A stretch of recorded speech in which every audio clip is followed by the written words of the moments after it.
After robbing a bank belonging to ghosts, Chun-Moo now has 1,000,000,000,000 ghost coins in hand. Even one ghost coin is equal to millions of human rupees. But then suddenly, a notification tells him to turn left ahead and not jump out the window, and to please pay attention to obeying the rules. He says he has already robbed a bank, so what rules is he supposed to follow? Suddenly, the people behind him shout to stop and catch him. He looks back and says, crap, they're catching up. But in his mind, he thinks he can't worry about that anymore. He just jumps out of a window right in front of him. He finally tells himself he made it. But then he suddenly sees a fist coming right at him and says what? The fist hits him really, really hard and sends him flying away. He drops down on the ground. The guy in front of him says that humans who violate the rules have only one path, death, and tells him to be a good boy and become his meal. Now he is quite scared and mutters, damn it. Then Chun-Moo continues thinking in his mind that he has struggled and scrambled for 5 years in this apocalypse where the weird descended. He has always been cautious, hiding here and there, but in the end, he was still driven to a dead end by the ghosts. However, although ghosts are terrifying, they love money just like humans do, specifically ghost coins. So to escape this dog-eat-dog life, he decided to take a risk and rob the Nether Bank using the epic tier special ring he obtained earlier. Unfortunately, while escaping, he was cornered, violated the rules, and ultimately fell short. He thinks he's not resigned to this and really can't accept it. But then suddenly, the ring in his hand starts glowing, and everything turns into a really dark area. There, he suddenly wakes up again. He wonders if he has been reborn. The others are talking. One of them says he heard that a weird scenario has already appeared in their city. The other replies that as long as you violate the rules, you'll face severe punishment, losing an arm or a leg if you're lucky, and losing your life if you're not. He wonders if a weird scenario really appeared. Could it be? Then he remembers it is December 31st, 2024. He thinks that sure enough, he has actually returned to the moment the weird apocalypse just descended. He wonders if he has to go through those days of living in fear all over again. Then he notices his hand and thinks about the special ring. He wonders if all the ghost coins from the Nether Bank are actually still inside. So that's it. It looks like in this life he can finally pull off something big. If he remembers correctly, at this time in his past life, Zhang City's first weird scenario was about to descend upon their school. Then suddenly, a notification says, attention please. The weird mission Midnight Cafeteria is about to begin. A girl gets really scared and asks what this is, seeing a notification as scary as this is something she has never experienced before. Then another voice says they have been selected to become waiters at the Midnight Cafeteria. Another tells them to arrive at the mission location before 12 o'clock. The notification repeats that the weird mission Midnight Cafeteria has begun and that they must rush to the cafeteria before midnight. As qualified waiters, being late cannot be forgiven. Another girl gets really scared and says it's a weird mission, right? Then everybody starts running around, screaming for help and trying to escape. As everyone panics, one girl cries that she doesn't want to die yet and asks if she doesn't have to go. The guy tells her he advises her to follow the rules. Although entering a weird scenario is dangerous, there is still a glimmer of hope. If she is late, she will be erased immediately. After hearing this, the girl cries even more, but she knows she has to go. Then he thinks about the Midnight Cafeteria and says that if he remembers correctly, this cafeteria is a blue chip stock and will be very useful later. The apocalypse basically starts with buying it. Soon, another notification says midnight is approaching and late waiters will be erased. 3, 2, 1, commencing erasure. Those who fail shout no, but they are immediately erased left and right. Some who make it their sigh in relief, saying, phew, that was so scary. Another girl tells Chun-Moo she's scared and that he has to protect her. However, Chin-Moo just swats her away and asks who she is, telling her not to try to latch onto him. She gets really frustrated and snaps at him. Then a voice cuts in and tells everyone to be silent. It says it is the manager of the Midnight Cafeteria and that there are 3 rules here. First, those who come to spend money are distinguished guests, and all staff must unconditionally satisfy the guests' demands, including the manager. Second, damaging cafeteria items is not allowed, otherwise you will be punished. Third, leaving the cafeteria during working hours is not allowed. Then, as the guests start arriving, she says sorry for the wait, distinguished guest. The guest snaps at her, asking what she's dawdling for and telling her to hurry up and come over. After seeing the look on the guest's face, The other girls get really scared, but the manager tells everyone to shut up. She bows and apologizes to the distinguished guest, saying she will handle it immediately. Then she tells them to take her away. As the others drag her away, the guest orders them to serve the dishes. The lady politely tells the guest to please enjoy the meal, and the guest starts eating like crazy. After seeing this, one girl just can't take it anymore. She asks what the guest is eating and says it's so disgusting. She looks like she's about to throw up. The guest then points at her and tells her to come over and wipe his mouth clean. The girl refuses and says she doesn't want to, but it doesn't look like she has much choice. The scared lady mutters, "Damn it." Then she walks over and asks if this is okay and starts wiping his mouth. The guest says very good and hands her a tip. After taking the money, she gets happy and asks if this is really for her. The other girls see it and whisper that those are actually ghost coins. They say they heard ghost coins are extremely precious and can even make the weird show mercy. Another says she heard a tycoon spent $1 million just to buy 10 ghost coins, and she didn't expect this ghost to casually take out 10 ghost coins as a tip. The lady then thinks about Chun-Mu and feels smug, thinking it's a good thing she didn't let him have this opportunity,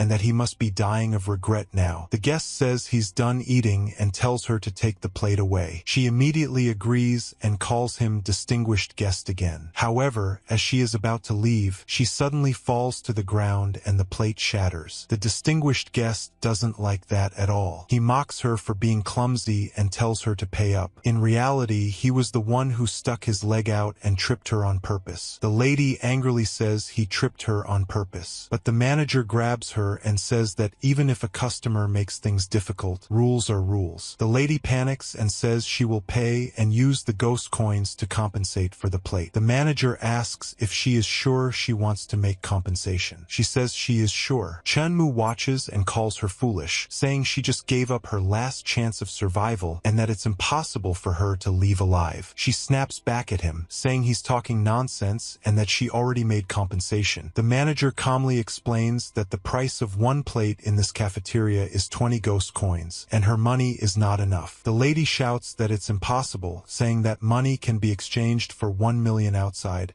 So how can it not buy a single plate here? The manager replies that the money humans use means nothing to them. Then the ghost asks how he should punish her now. The girl starts crying. She doesn't want to be punished, but there is nothing she can do anymore. The guest laughs for quite a while and then slowly looks over the rest of them. He says watching the expressions of human fear is truly interesting and wonders who he should choose to serve him next. The girls panic. One immediately begs him not to pick her. Another says she doesn't want to either. Then the guest looks at Chun-Mu and calls him kid, asking if he isn't afraid. The guest points at him and says he's the one, telling him to hurry over and help take the plate away. He adds that the 10 ghost coins are his. The lady quickly warns Chun-Mu not to go and says the guest wants to harm him. Chun-Mu tells her not to worry and says he has his ways. Then he walks up to the guest and casually asks if he's just carrying a plate, right? The ghost shows the ghost coins. Chun-Mu immediately grabs the money and swats his hand away. The plate drops to the ground and shatters. The ladies, the manager, and even the guest are completely stunned. They can't believe what just happened. Chun-Mu tells them not to waste time and says they should skip to the next step. The girl starts laughing loudly and mocks him, saying his money isn't enough to compensate either,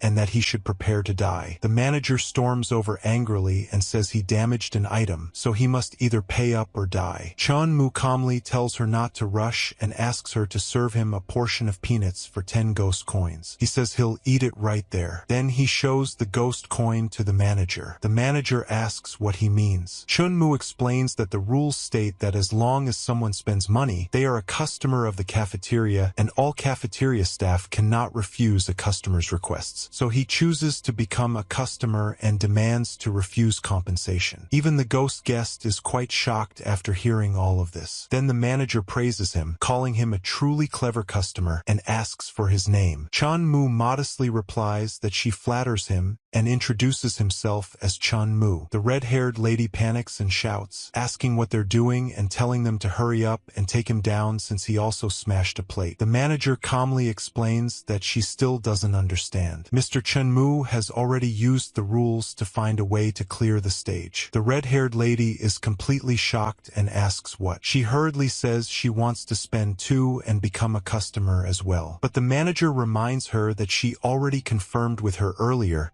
and that there is no second chance. The red-haired lady is totally bamboozled and asks how that could be. The manager then politely asks Mr. Chunmu if he has any other requests. Chunmu asks her to call out the boss of the cafeteria. Then he casually drops another bomb and says he wants to buy the cafeteria. The manager asks if he's joking. She admits their cafeteria's revenue has dropped recently, but to buy it would require at least several million ghost coins. Chunmu says of course he's not joking.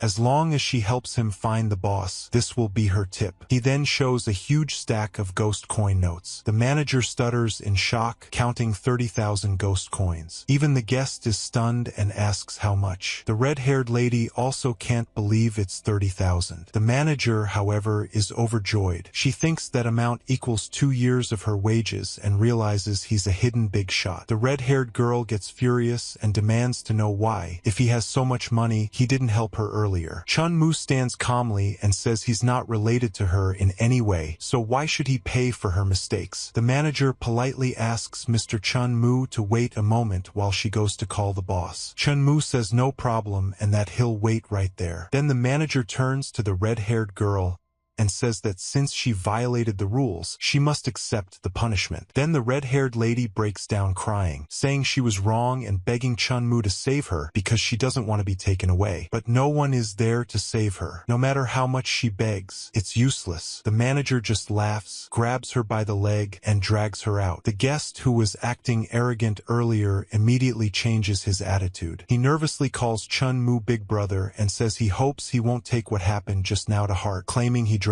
too much. He clearly doesn't want to mess with him anymore. Chunmu coldly tells him to get lost. The guest hurriedly agrees, saying no problem, and runs off, saying he's getting lost right now. The remaining girls stare at Chunmu in disbelief. Chunmu calmly tells them to sit down. As they sit, one of them whispers that they're supposed to be on an extremely dangerous weird mission. Another mutters that the whole genre suddenly changed when it comes to Chunmu. Just then, 2 figures walk in. One of them carries a really dark and heavy aura. The manager immediately straightens up and calls out boss. The other girls also look over nervously. Even Chunmu is slightly surprised. The manager introduces him and says this is Mr. Chunmu. The man with the dark aura looks at Chunmu and asks if he's the one who wants to buy his midnight cafeteria. Although his cafeteria's revenue has declined recently, he says the scale and location are still the best. Chunmu replies that he is indeed very optimistic about its development prospects. In his heart, he thinks that in his past life, although the midnight cafeteria was sluggish in the early stages, it later became one of the top hotels in the weird world in one fell swoop. This time, he must intercept it in advance. The owner thinks to himself that this is great. Someone is finally taking over this mess, and he must not miss this opportunity. He tells Mr. Chun that the price he's asking is a bit expensive and wonders if he can handle it. Chunmu calmly tells him to name his price. The owner says 7 million ghost coins, and the cafeteria will be his. The manager is stunned and asks if the boss is being a bit shady, questioning whether their place can really sell for 7 million. She even tells him to look at Mr. Chen's expression. The owner suddenly feels uneasy and thinks he might have asked for too much. He quickly adds that if it's not suitable, they can discuss it further. Chunmu simply says there's no need and offers 8 million, wanting to close the deal right now. The manager is completely shocked and repeats 8 million. The owner is overjoyed and asks if Mr. Chun is joking. The manager nervously asks if he plans to keep them on. The owner thinks to himself that he was planning to run away after selling the cafeteria anyway. Who cares about these lonely souls and wild ghosts? This way, he won't even have to pay the wages he owes them. So he immediately agrees and says he will leave all the staff members to Mr. Chun. He then politely asks how long it will take for Mr. Chun to make the payment so he can prepare prepare the contract. Chun-Mu says they'll do it today because he likes paying in cash. Then a massive stack of ghost coins is pushed onto the table right in front of them. The owner is stunned and thinks that Chun-Mu just took out 8 million like it's nothing. He hurriedly prepares the contract and says Mr. Chun is very straightforward in business. He tells him to sign it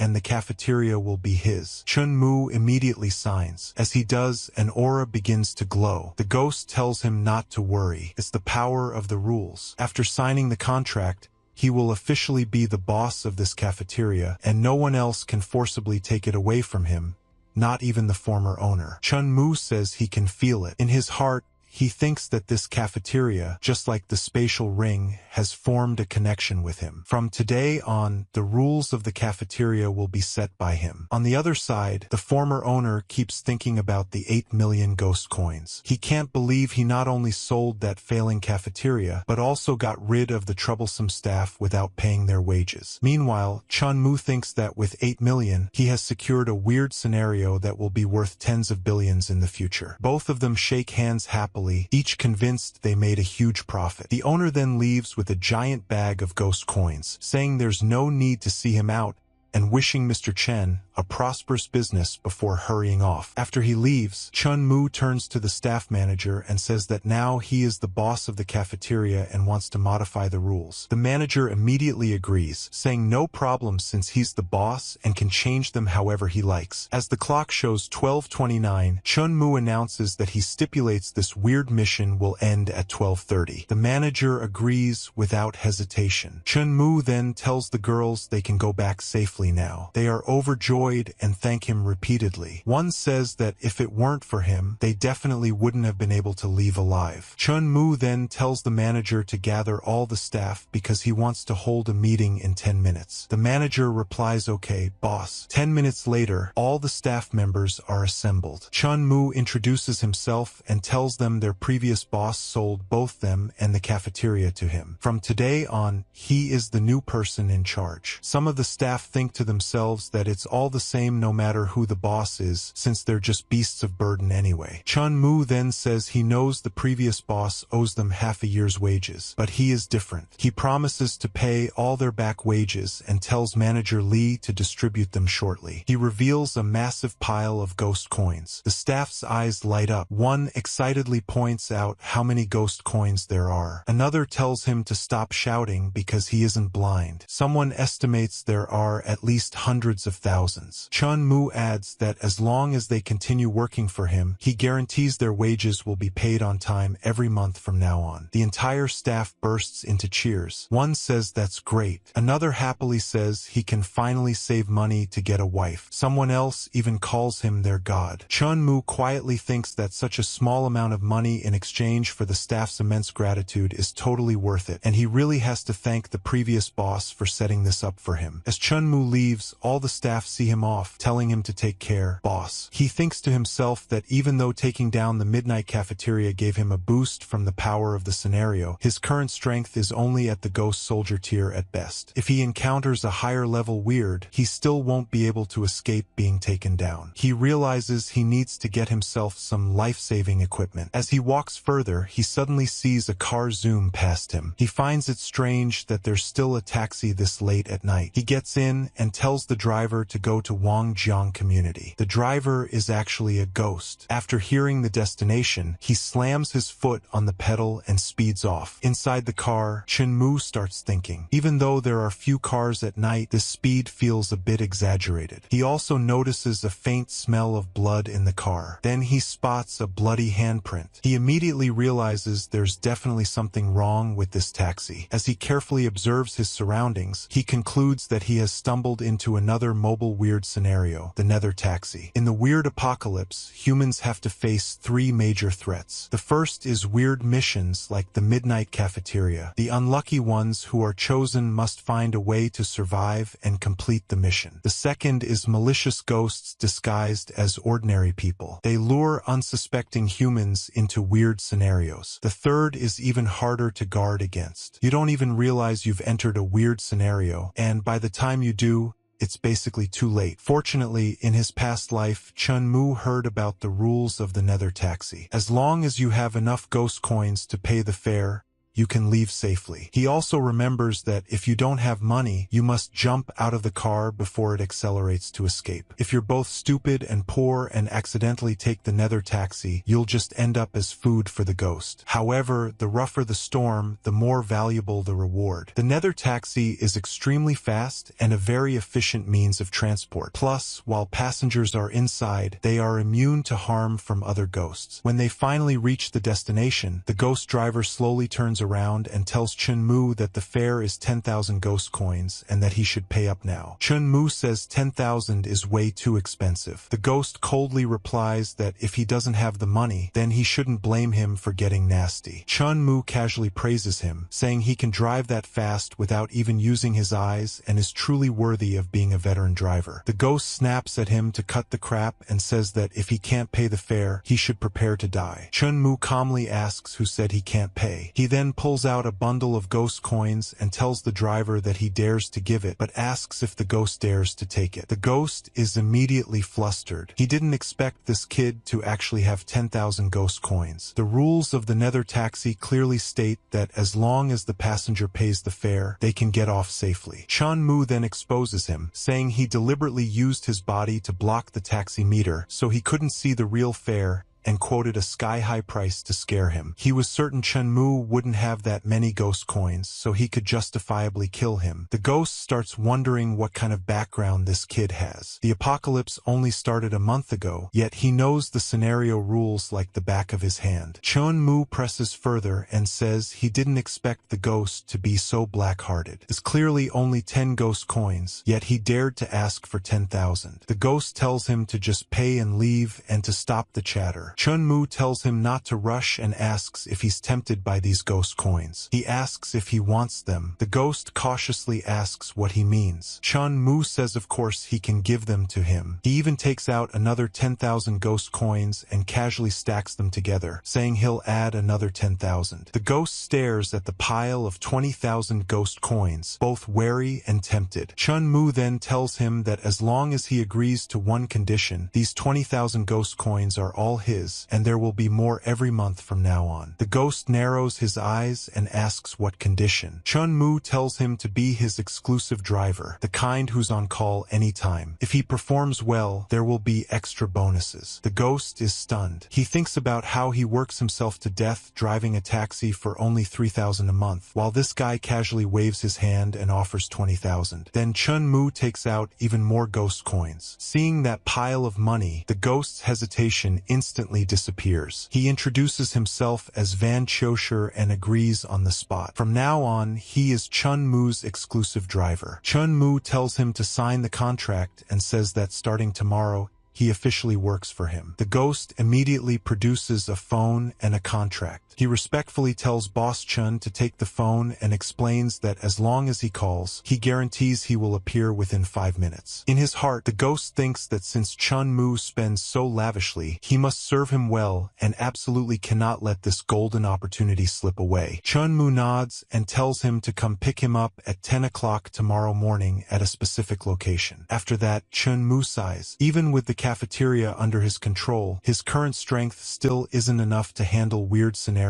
that require brute force. Then he remembers that the Mist Museum is nearby. The museum owner, Duke William, is at the Ghost General tier. He has numerous powerful subordinates at the Ghost Soldier tier. On top of that, Duke William possesses a Ghost General tier treasure called the Death Heavy Armor. After wearing it, one can be immune to most damage caused by the weird. However, obtaining that item doesn't involve completing a mission. The only way to get it is for the Duke to give it away voluntarily. Chun-Mu recalls from his past life that Duke William has actually been financially struggling for a long time. Although he looks glorious on the surface, he's extremely short on money. Coincidentally, ghost coins are the one thing Chun-Mu has in abundance. Thinking of this, he smiles and heads out. The next morning, when he steps outside, he sees the ghost driver already waiting. Chun-Mu remarks that he didn't expect him to be so punctual. The ghost respectfully replies that punctuality is the basic ethic of an exclusive driver. He even says Boss Chun probably hasn't had breakfast yet, so he brought some along the way. Chun-Mu thanks him. The ghost politely politely opens the door and asks him to get in, while secretly thinking that if he serves him well and keeps him happy, he won't have to worry about bonuses at all. Chun Mu asks Old Wang if he knows a mall where he can buy gifts for the weird. The ghost immediately guesses that with Boss Chen's status, he must be looking for a high-end mall. Chun Mu confirms that's right and says the higher end, the better. Old Wang quickly suggests a place in the suburbs called the Depraved Mall, which specializes in luxury goods. He recommends going there first to see if there's anything suitable. Chun Mu agrees and tells him to take him there. The driver tells him to sit tight because they're setting off, and the taxi shoots forward at high speed. Inside the car, Chun Mu thinks that he didn't expect Old Wang's attitude to be so positive. Money really does make ghosts push the millstone. Soon, they arrive at a strange and eerie location. Chun Mu steps out and asks if this is the place. It is indeed the Depraved Mall. Chun Mu tells Old Wang to stay and watch the car while he goes in to shop. The driver obediently agrees. As Chun Mu walks away,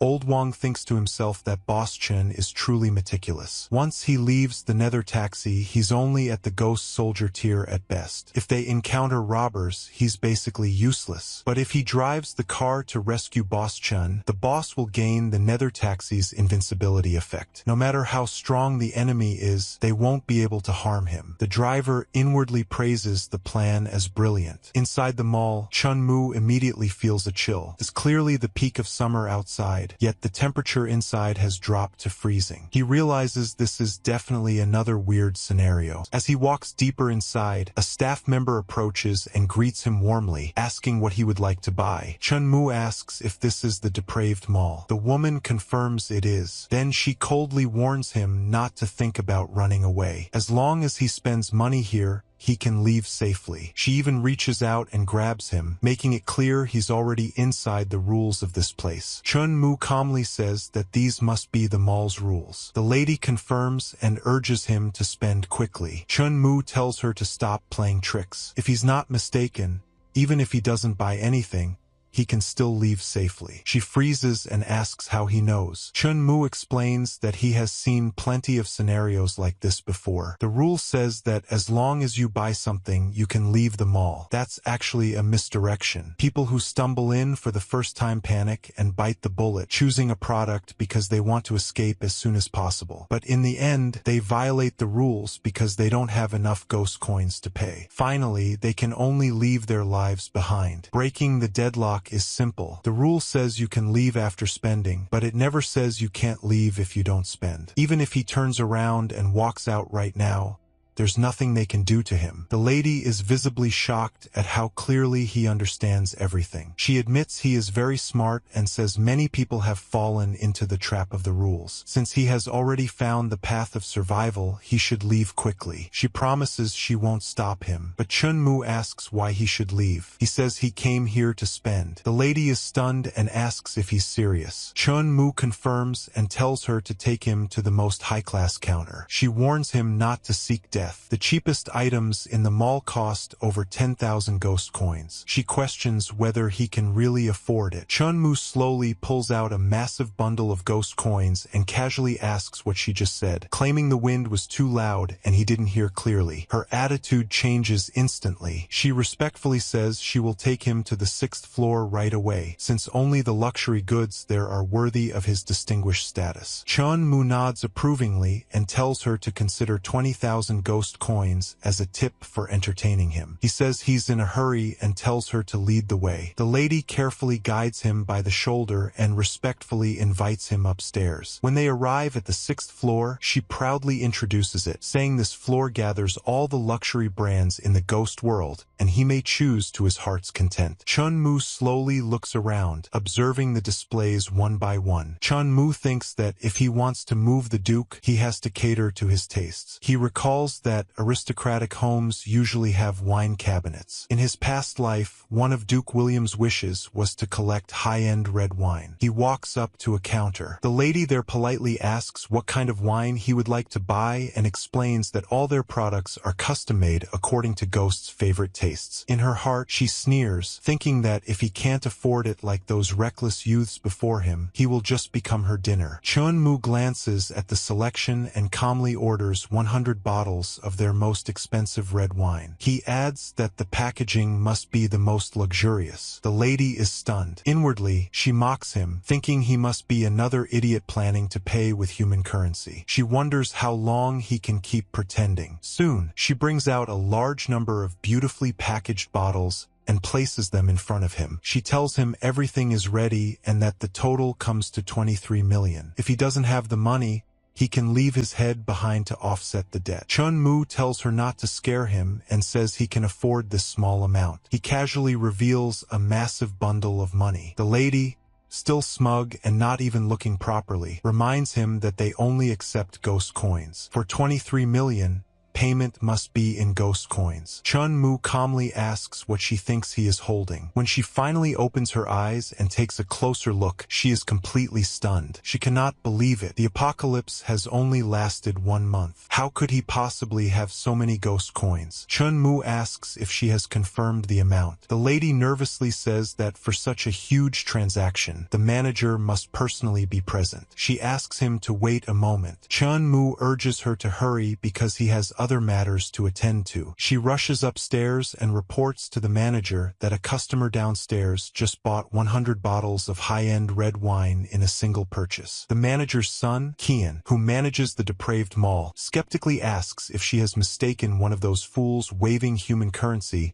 for a real client again. She insists she verified it and says that more than 20 million in ghost coins are sitting downstairs right now. When the manager personally comes down and sees the pile of ghost coins, he is shocked. He can't believe they are real. He immediately straightens his appearance, puts on an elegant smile, and apologizes for keeping Mr. Chun waiting. He politely asks how he should address him. Chun-Mu replies that his surname is Chun. The manager congratulates Mr. Chun on spending over 20 million and declares him the depraved mall's first gold client. Chun-Mu calmly says he knows the manager is anxious, but there's no need to rush because he hasn't finished buying yet. The manager is stunned and asks what he means by not finished buying. Chun-Mu says of course he hasn't finished buying. The 100 bottles of wine are just the beginning. The manager immediately smiles and says that if he has any other needs, she can personally introduce them one by one. Chun-Mu waves his hand and says there's no need for the trouble. He tells her to bring out the most expensive jewelry in the shop. The manager is stunned for a second, but quickly regains her composure and respectfully agrees. In her heart, she thinks he's simply inhumanly rich. Soon, they present several top-tier pieces. One crystal necklace worth 1 million ghost coins is among the most expensive in the mall. Chun-Mu takes one look and tells them to wrap it up. He thinks that such a beautiful crystal necklace is perfect for the Duchess. He also points at several high-end watches and says he'll take those too. The manager quickly calculates and says the total comes to 5 million ghost coins. She politely asks him to rest for a moment while they package everything. As he waits, Chun-Mu looks around and thinks the goods here are indeed impressive. In the future, this place will definitely become a major consumption venue for countless weirds. A bold idea crosses his mind. Why not just buy the mall as well? He calmly asks whether the person in charge is present. He wants to discuss how much it would cost to sell the entire mall to him. The manager is completely caught off guard. In her heart, she screams that she treated him as a customer, but he wants to become her boss. She apologizes and explains that their leader is currently on a business trip. She doesn't have the authority to make such a decision. When he returns, she will notify Mr. Chun immediately and asks if that's acceptable. Chun-Mu nods and says that's fine. The manager then quickly adds that she can open a supreme black gold card for him. She explains that with this card, he can modify the mission rules of the depraved mall at will. It's equivalent to the authority of a scenario boss. She further promises that whenever he wishes to shop, they will clear the venue in advance to ensure his supreme consumption experience. Chun-Mu thanks her and tells her to open one for him. He also requests 50 shopping cards, each loaded with 5,000 ghost coins. It's clear he has serious plans plans in mind. The manager and all the staff bow deeply, respectfully bidding farewell to Supreme Black Gold VIP Mr. Chun and saying they look forward to his next visit. Outside, when the driver overhears the title Supreme Black Gold, he is completely shocked. He can only guess that such a level must require spending tens of millions to achieve. The driver quickly gets out and opens the door respectfully, telling boss to please get in. Once Chunmu is seated, the driver asks where they are heading next. Chunmu tells him not to rush and hands him a box instead. The driver looks confused and asks what it is. Chunmu tells him it's a gift for him and asks him to open it to see if he likes it. The ghost is stunned. When he opens the box, he gasps. Inside is a zombie Constantine watch. He immediately says this gift is too valuable and that he can't accept it. Chunmu laughs and tells him to keep it. As long as he follows him and works hard, there will be plenty of benefits in the future. The ghost feels deeply moved. In his heart,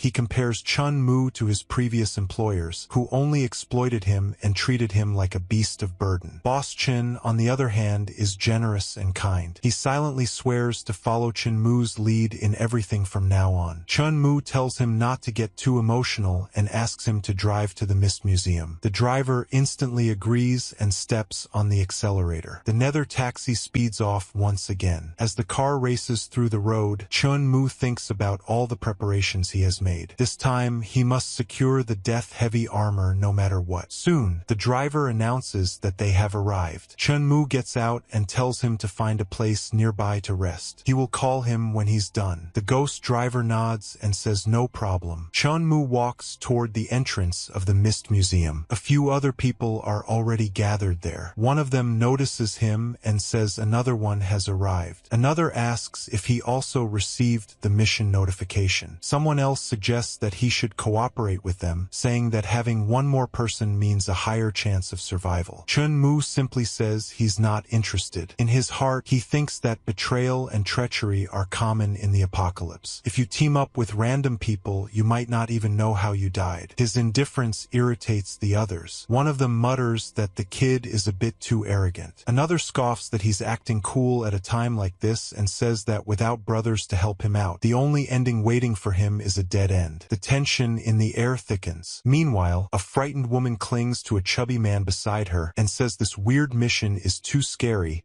and that she's terrified. Her honey comforts her and says not to worry. This time, he managed to obtain extremely rare ghost coins, so they can definitely clear the mission. In his heart, though, he thinks about how he spent nearly 8 million just to get those 10 ghost coins. He's counting on them to save his life. The woman praises him sweetly, saying she knew he was the best and that she likes him so much. She begs him not to abandon her. He assures her that as long as she listens to him, once this weird mission ends, he'll divorce his wife and marry her. The atmosphere among the participants grows even more tense and complicated. After seeing the pair, Chunmu thinks he didn't expect that fatty to actually get his hands on ghost coins. The fatty notices Chunmu staring and angrily asks what he's looking at, asking if he has never seen a rich person before. Suddenly, the massive doors of the museum slowly creak open. A deep voice welcomes them to the Mist Museum and announces that they will act as guests visiting the secluded residence of Ghost General Duke William. They all step inside nervously. The voice continues, inviting them to enjoy the banquet the Duke has prepared to their heart's content. As they move further in and knock on an inner door, it opens slowly. Tall, dark figure appears. It is Ron, the Duke's butler. He calmly announces that new guests have arrived and invites them inside. The atmosphere becomes heavy and suffocating. To the others, even the butler looks terrifying. One whispers in fear, asking if that's really a ghost. Another admits it's their first time seeing one up close. The frightened woman nervously asks if he might eat them from behind while they're walking in. Her honey tries to act brave and says not to be afraid. He claims the butler is just a minion and wouldn't dare do anything to them. Ron quietly looks them over and thinks to himself that they're just like the previous batch, no manners and stingy. They're visiting Duke William, yet they don't even know to bring a gift. The butler glances at Chunmu and coldly asks why he's still standing outside. He says he doesn't want to waste time on someone who's about to die. Chunmu calmly asks if he is Duke William's butler. The butler confirms it and impatiently tells him to hurry up and wait in the hall instead of standing there like a statue. Before moving, Chun-Moo takes out a box and says he brought a small gift. The butler's expression changes slightly when he sees the exquisite packaging and the special ring box. Chun-Moo politely apologizes for intruding on his first visit and asks him to accept the small token. The butler takes it. When he opens the box and sees what's inside, his eyes widen. It's a roll ghost watch worth 300,000 ghost coins. He hesitates and says this gift should be for the Duke, not for a mere butler like him. Chun-Moo tells him it was specially prepared for him. He says the butler has loyally served the Duke for half his life, and such dedication is admirable. The butler is clearly moved. He accepts it out of respect. With a faint smile, he adds that although he is just a butler,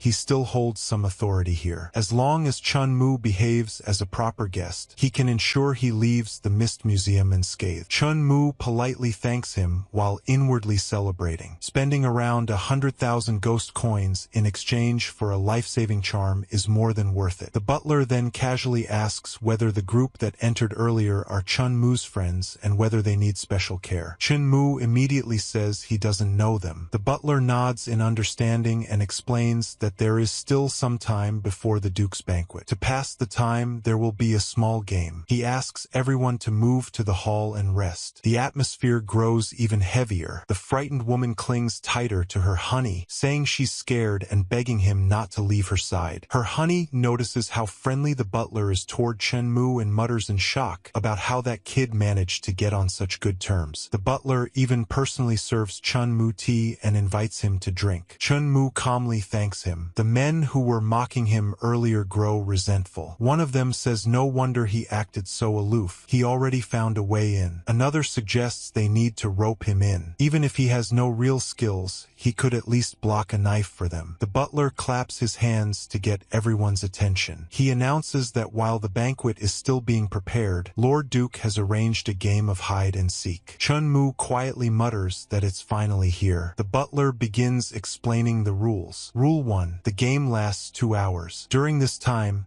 no one may leave the first floor area. Violators will be immediately obliterated. Rule 2. Once the game starts, security guards will act as hunters and patrol the exhibition hall. Anyone discovered by them will be executed. Rule 3. Except for the walls and the floor, all stationary objects are the Duke's exhibits. Anyone who dares to move or touch them will face the Duke's punishment. He wishes them good luck as the timer begins. The temperature in the hall drops sharply. The frightened woman trembles and asks why it suddenly got so cold, wondering if a ghost is about to appear. Her honey tells her not to panic and suggests they find a place to hide. One of the other participants realizes the problem and asks if not being allowed to touch exhibits means they can't even hide inside furniture. One of the men curses under his breath, saying those bastards clearly don't want them to live. Chun-Moo calmly thinks that the path to survival must be hidden within the rules. Since he has a death exemption medallion, he might as well use this opportunity to sharpen his ability to find loopholes. He slowly observes his surroundings. The air grows heavier and colder. Strange figures begin patrolling the exhibition hall. The frightened woman suddenly screams that there's a ghost. Her honey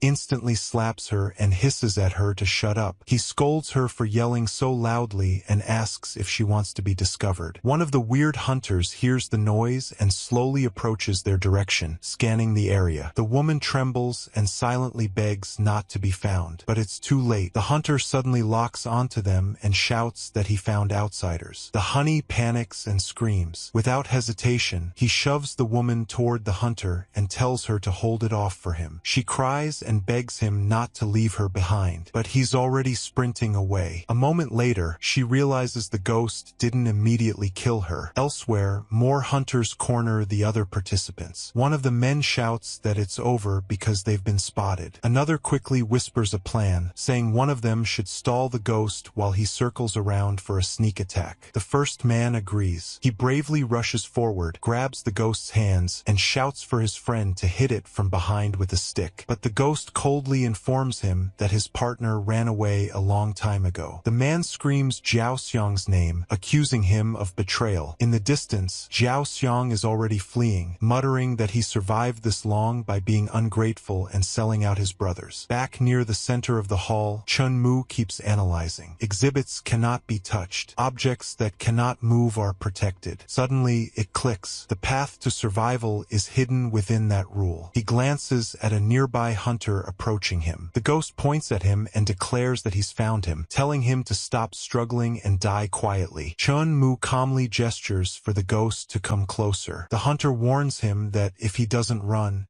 he will kill him. Chun Mu just laughs. He tells the ghost that if it dares to touch him, it will be the one that dies. The ghost scoffs and asks what nonsense Chun Mu is talking about. It questions how it could possibly die just by touching him. Even so, it hesitates. Chun Mu calmly reminds it that the rules clearly stated that anyone who touches an exhibit will be executed. He then adds that all unmoving objects count as exhibits. So as long as he doesn't move, he is effectively an exhibit. He asks the ghost whether it still dares to touch him. The hunter freezes. It suddenly realizes he figured out the loophole in such a short time. If it touches him and triggers the Duke's punishment, it won't just fail its quota.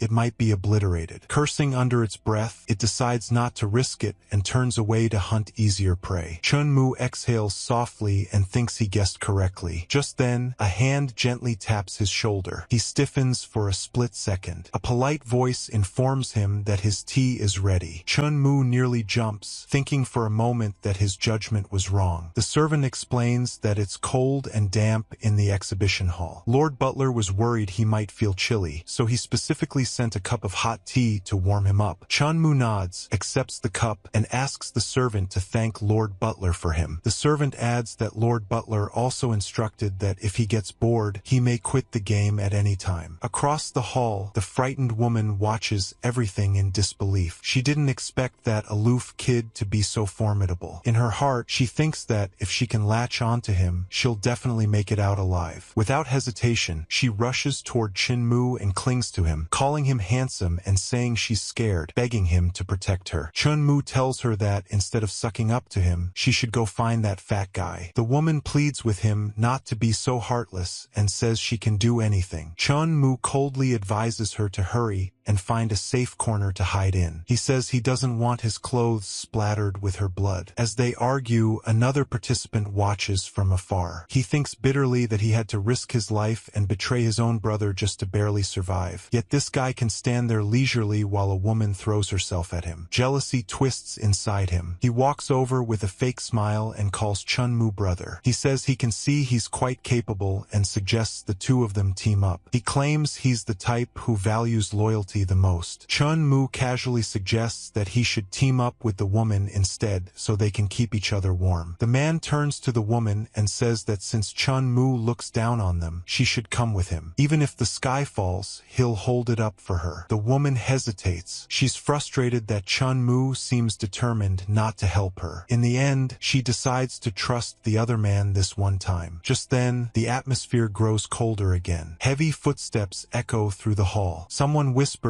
that it's not good. The security guards are coming. The man quickly tells her to follow him. They both run off in panic. Watching them leave, Chun Mu shakes his head inwardly. The woman was already betrayed once, yet she still trusts others so easily. The hall becomes quiet around him. Elsewhere, the butler admires the watch Chun Mu gifted him. He runs his fingers over it, praising the workmanship and materials. Truly is a luxury item. Another subordinate approaches and reports that the tea has been delivered. The butler asks whether the security guards have been instructed. He reminds him that Mr. Chun wants him to go easy during the game and that they cannot allow those fools to hurt him. The subordinate reports that Mr. Chun has already found the path to survival. The butler is stunned. The game has only just begun, yet he already discovered the shortcut to clearing the stage. He realizes Mr. Chun is far wiser than he initially thought. In his heart, the butler reflects that he originally assumed Mr. Chen's generosity was simply to buy protection and secure his life. But since Mr. Chun is both courageous and resourceful, there is no need to worry about him surviving such a low-level game at all. The butler reflects that he judged a gentleman's belly with a petty man's heart. He decides he must properly befriend Mr. Chun. He immediately orders his subordinate to serve Mr. Chun a fruit platter and bring him a chair. Then he changes his mind and tells him to move the sofa he's sitting on over to Mr. Chun directly. The subordinate hurries off to carry out the order. Back in the first-floor exhibition hall, the fruit platter is delivered. Chun Mu calmly asks how much time remains before the game ends. The servant replies that there are 10 minutes left. Chun Mu narrows his eyes. He knows this is the most insidious moment. The ghosts always take advantage of the time when players feel most relaxed, striking down those who think they've already escaped death. Nearby, one ghost reminds another not to touch the distinguished guest designated by Lord Butler. If Mr. Chun gets hurt, they might as well pack up and leave. The other ghost grumbles and says they should hurry and find the remaining players because his performance quota hasn't been met yet. Suddenly, a voice echoes from the speakers, announcing that 10 minutes remain until the game ends. Elsewhere in the hall, the man who betrayed others corners the frightened woman. He smirks and tells her that he protected her for so long, and now that only 10 minutes remain, it's time she lets him have some fun. She flatters him, calling him the most reliable and manly. He boasts that none of the others can compare to him. She coyly asks him to be gentle. He agrees with a grin. Then she suddenly screams that something is behind him. He turns in confusion. A hunter stands there and declares that he has found them. Both of them panic instantly. The man shouts for her to help hold the ghost off. She curses him for abandoning her and falls to her knees, begging the ghost not to kill her. She offers to do anything. The ghost coldly replies that it only needs her life and grabs her. Time ticks down. A few minutes later, the surviving participants gather again near the center. One of the men sighs in relief and says the game is finally over. The fat man, who earlier boasted about his ghost coins, feels resentful. He thinks about how they were risking their lives to escape while Chun Mu sat comfortably drinking tea. Another participant bitterly wonders why they are all here to survive the weird mission, yet Chun Mu gets to be so at ease. Chun Mu, however, thinks that a 50% survival rate is actually normal in this kind of scenario. The butler appears and announces that the hide-and-seek game has ended. He politely asks whether everyone enjoyed themselves. The atmosphere remains tense and heavy. The butler then informs them that Lord Duke has prepared a dinner banquet and invites them to follow him to the second floor.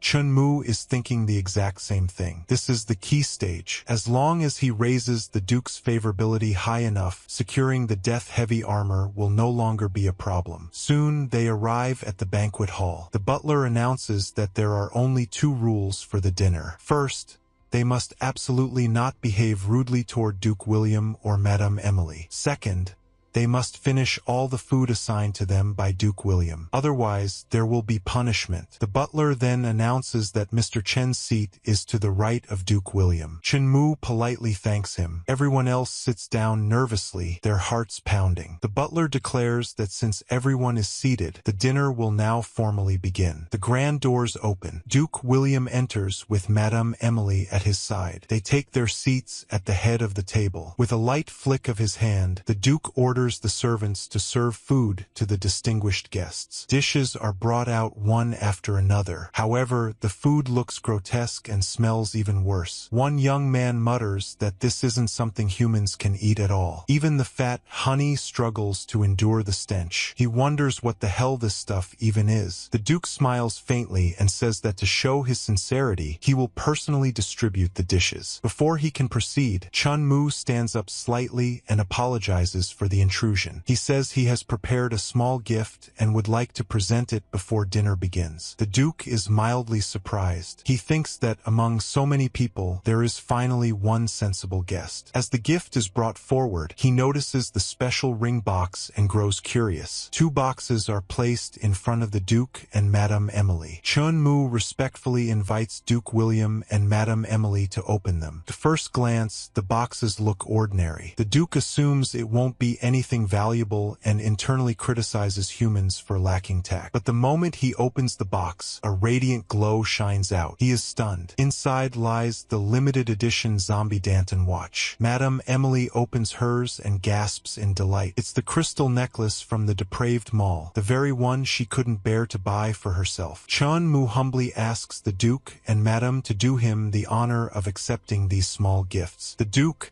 now visibly pleased, says Mr. Chun is too polite. He then turns to Madame Emily and asks her to personally distribute Mr. Chen's portion of food. Chun Mu respectfully thanks her for the trouble. Madame Emily immediately brightens and tells the servants to serve Mr. Chen the fruit cake. The honey guy is dumbfounded. He can't believe this trick works like that. Chun Mu calmly thanks them for the hospitality. The Duke replies that as long as Mr. Chen is satisfied, that is what matters. The honey guy starts thinking fast. If Chun Mu can win favor by giving gifts, then he can do the same with ghost coins. In his mind, ghost coins are surely more precious than whatever that brat brought. Confident, he stands up and says he also prepared gifts for Duke William and Madame Emily. The Duke allows him to bring them forward. To everyone's horror, the man pulls ghost coins out from his dirty, smelly socks and presents them with both hands. The Duke's expression darkens instantly. He angrily accuses him of humiliating him and orders someone to drag him away. The man cries desperately, insisting ghost coins are more precious than what Chen Mu offered. The Duke coldly states that the watch Mr. Chen gave is worth 1 million ghost coins. Trash like him isn't even fit to shine his shoes. As guards drag the man away, the Duke privately wonders how Chen Mu has so much money. Nearby, Jiao secretly calculates that Chen Mu must be a tycoon. If he can rob him after they leave this instance, he could live freely in the apocalypse. The Duke apologizes to Chen Mu for the disturbance and suggests continuing dinner. Chen Mu politely says it's no problem. Madame Emily casually asks whether that man was Chun Mu's friend and whether she should look after him. Chun Mu immediately clarifies that he doesn't know him. The Duke nods in understanding and reminds everyone to finish their assigned food. Jiao sits there resentfully, thinking Chun Mu could have saved him with a single word but chose not to. He vows revenge once they leave the scenario. He forces himself to eat the heavy, revolting food while Chun Mu chats calmly with the Duke and Madame. Eventually,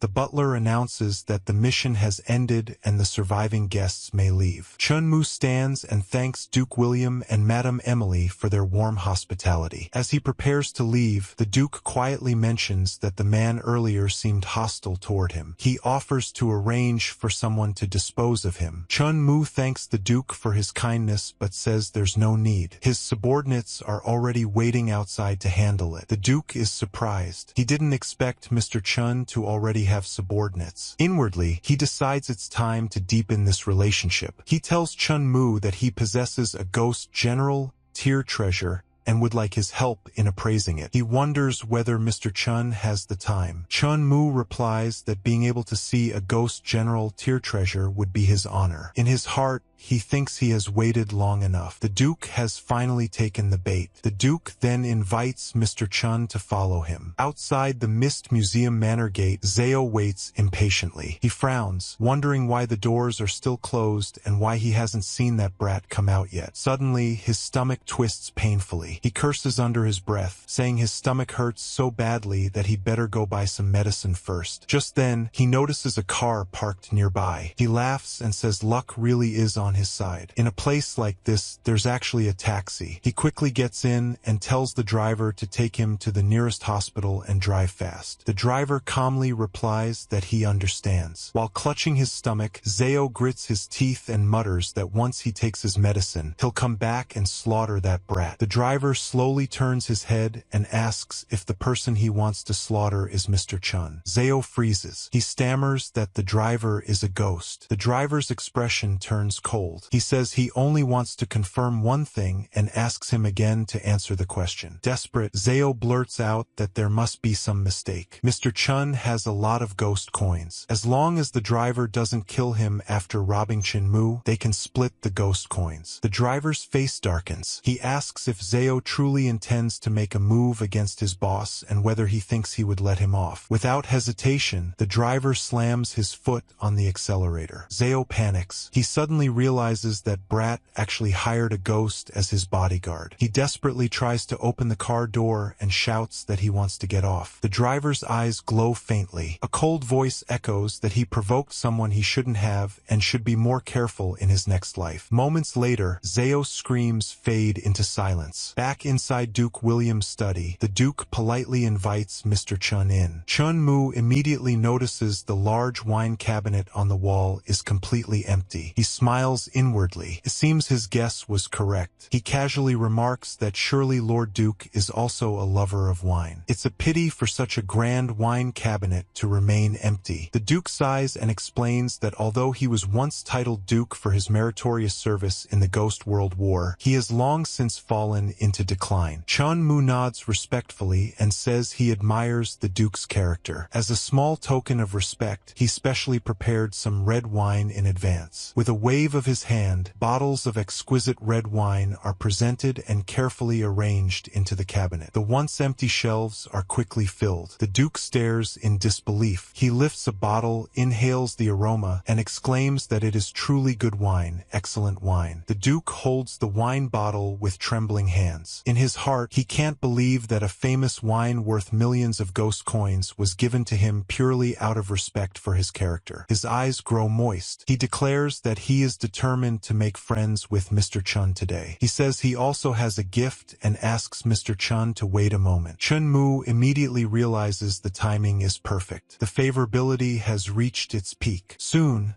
the Duke brings out a set of golden armor. The moment Chun Mu lays eyes on it, he can feel the dense and powerful ghost aura emanating from it. The Duke explains that this armor is a treasure he collected over half his life. It once accompanied him through life and death on the battlefield. It is Ghost King tier. As long as one wears it, they can be immune to all damage from anything below Ghost King tier. More importantly, it can also override the power of rules once per month. The cooldown period is 1 month. Chun Mu carefully confirms whether that means that even if he violates the rules inside a weird scenario, he can be exempt from punishment while wearing it. The Duke nods and says that is correct. He adds that Mr. Chun has given him so many generous gifts, and he has nothing else worthy to repay him with. He insists that Chun Mu accept this armor as a return gift. The moment Chun Mu takes it, he can clearly feel a powerful ghost aura enveloping and protecting his body. However, he does not immediately